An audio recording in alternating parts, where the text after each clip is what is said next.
Hi hello welcome back to my channel Sonu Juhi's kitchen. ఇవాల్టి special street food gobi fried rice.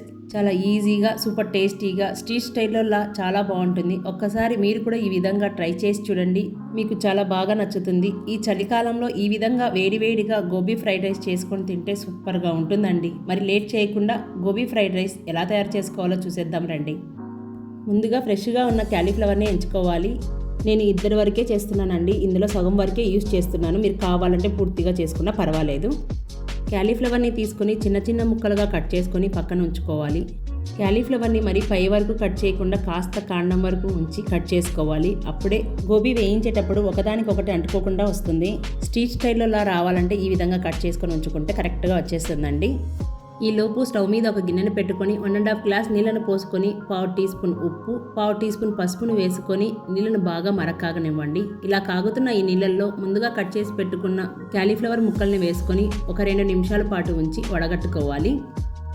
ఇలా ఈ విధంగా నీళ్ళలో వేసుకోవడం వలన పురుగులు ఏవైనా ఉంటే పోతాయి. కాబట్టి మరీ ఎక్కువసేపు ఉంచారనుకోండి గోబీ ముక్క అనేది మెత్తబడుతుంది. అందుకని 2 నిమిషాల కంటే ఎక్కువసేపు వేడి నీళ్ళలో ఉంచకండి. ఇలా ఉడికించి పెట్టుకున్న క్యాలీఫ్లవర్ ముక్కల్ని ఒక బౌల్లో వేసుకొని రుచికి సరిపడా ఉప్పు, 1/2 టీ స్పూన్ కారం, 1/2 టీ స్పూన్ మిరియాల పొడి, 1/2 టీ స్పూన్ జీలకర్ర పొడి, 1/2 teaspoon garam masala, 1/2 teaspoon అల్లం వెల్లుల్లి పేస్ట్, 1/2 కప్పు మైదా, 2 టేబుల్ స్పూన్ల కార్న్ఫ్లోర్, 2 టేబుల్ స్పూన్ల పెరుగు కూడా వేసుకొని కాస్త నీళ్లను చిలకరించుకుంటూ కార్న్ఫ్లోర్ మైదా ముక్కలకి బాగా పట్టేలా కలుపుకోవాలి. పెరుగు వేసుకోవడం వలన గోబీ చాలా బాగుంటుంది. ఈ విధంగా ఒకసారి ట్రై చేసి చూడండి, టేస్ట్ అయితే అదిరిపోతుందండి.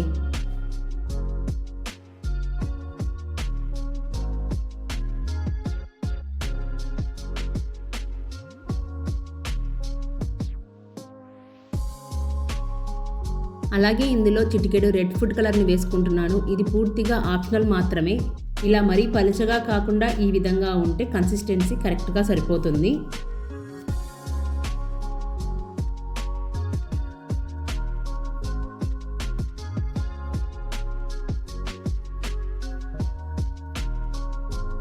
ఇప్పుడు స్టవ్ మీద ప్యాన్ పెట్టుకొని డీప్ ఫ్రైకి సరిపడా ఆయిల్ని పోసుకొని ఆయిల్ వేడయ్యాక ఫ్లేమ్ని మీడియం ఫ్లేమ్లో పెట్టుకొని కొంచెం కొంచెంగా క్యాలీఫ్లవర్ ముక్కల్ని వేసుకుంటూ ఫ్రై చేసుకోవాలి.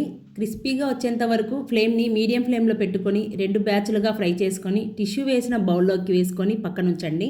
ఇదే విధంగా మిగతా క్యాలీఫ్లవర్ ముక్కలన్నిటినీ ఫ్రై చేసుకొని పక్కనుంచండి. చూడండి, మనం కలుపుకున్న కన్సిస్టెన్సీ పర్ఫెక్ట్గా ఉంది కాబట్టి క్యాలీఫ్లవర్ ముక్కలు ఒకదానికొకటి అంటుకోకుండా ఈ విధంగా విడివిడిగా వచ్చేస్తాయి. ఇప్పుడు ఫ్రైడ్ రైస్ చేసుకోవడం కోసం వెడల్పుగా ఉన్న ప్యాన్ని తీసుకొని 3 టేబుల్ స్పూన్ ఆయిల్ని వేసుకొని ఆయిల్ వేడయ్యాక సన్నగా కట్ చేసుకున్న 5-6 వెల్లుల్లి, 2 పచ్చిమిర్చి ముక్కలు, 1 మీడియం సైజు ఉల్లిపాయని ఇలా చిన్న చిన్న ముక్కలుగా కట్ చేసుకొని వేసుకోవాలి.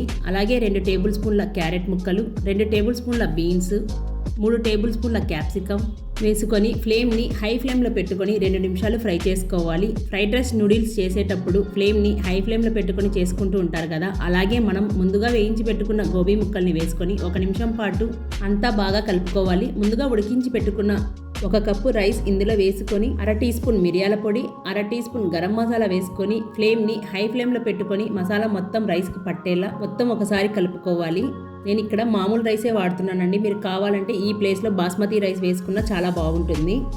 ఇలా మొత్తం కలుపుకున్న తర్వాత 1 table spoon soya sauce, 1 table spoon red chilli sauce, 1 table spoon vinegar, రుచికి సరిపడా ఉప్పుని వేసుకొని 1 నిమిషం పాటు మొత్తం కలిసేలా కలుపుకొని ఫ్లేమ్ని హై ఫ్లేమ్లో పెట్టుకొని రైస్ మొత్తం వేడిగా అయ్యేంత వరకు వేడి చేసుకోవాలి.